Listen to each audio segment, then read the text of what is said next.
Wala ka nang kawala. Kung pa man, ikaw na dapat yung biktima niya. At hindi ako. Sige, tumakbo ka.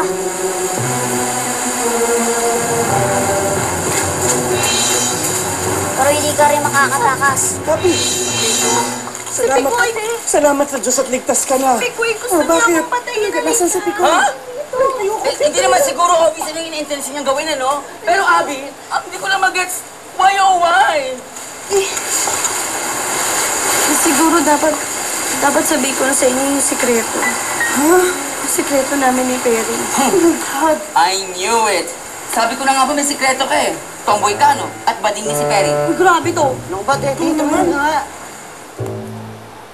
Naalala niyo nung nagtataguan tayo noon, kasama si Pikoy? Yung iniwan natin siya mag-isa sa gubat. Oo. Binalikan namin siya ni Perry. Naawa kasi ako na mag-isa lang siya dun Tinignan ko kung ano yung kalagayan niya doon. Nakita pa namin siya. Nandun siya mag-isa. Buhay. Akala ko, iniwan niyo nga ako Kasi hindi ko alam kung paano makauwi. Duwag-duwag mo naman, Pikoy. Paano kanya mabubuhay mag-isa? Kung hindi ka marunong lumaban, lahat ng bagay, kinakatakutan mo. Kaya ko nga gusto, lagi ko yung kasama Para yun yung magliligtas sa akin. Alam niyo, ngayon ko lang nakita yung bahay na yan. Baka yan yung bahay na tinitirahan ng Mumong Kalansay. Narinig ko sila nanay. Nag-uusap nung isang gabi. Marami daw kababalaghan na nangyayari dito. Dahil daw dun sa Mumong Kalansay. Umalis na tayo dito, Abby. Hindi totoo yung mga kalansay na yun. Teka, tingnan natin kung may tao. Ayoko nga. Baka totoo yung kalansay na yan.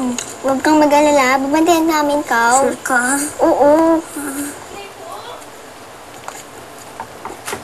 Tao po. Walang tao. Lalong walang engkantong kalansay. Pasok tayo.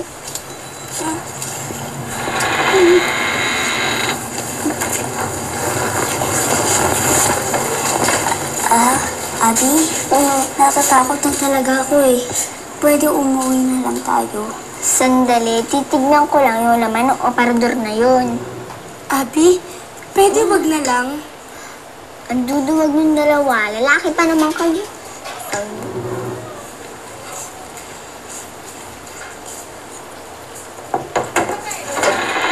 Wala naman Duduwag yung talagang dalawa kayo.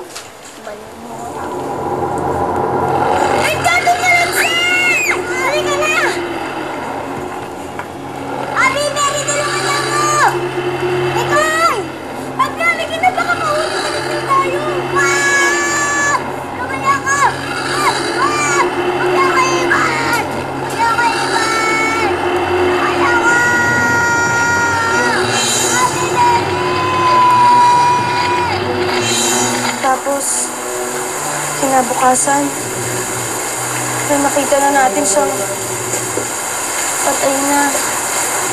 Natakot kami ni Perry sabihin sa inyo dahil baka mamaya kami ang sisingit dun sa pagkamatay ni Pikoy Well, actually, kayo naman talaga may kasalanan, ano? Hindi, no?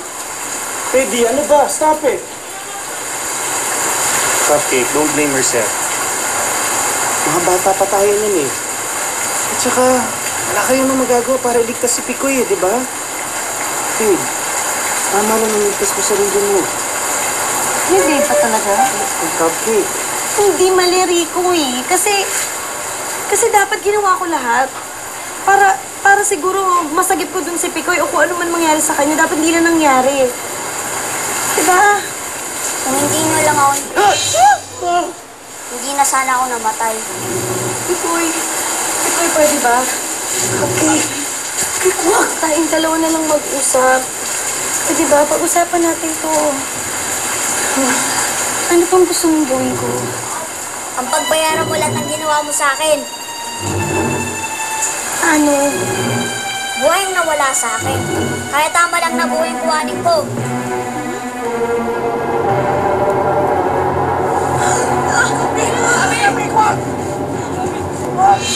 Abi!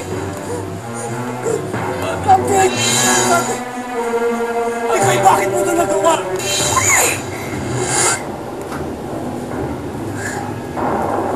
Teka, bakit parang wala akong nararamdaman?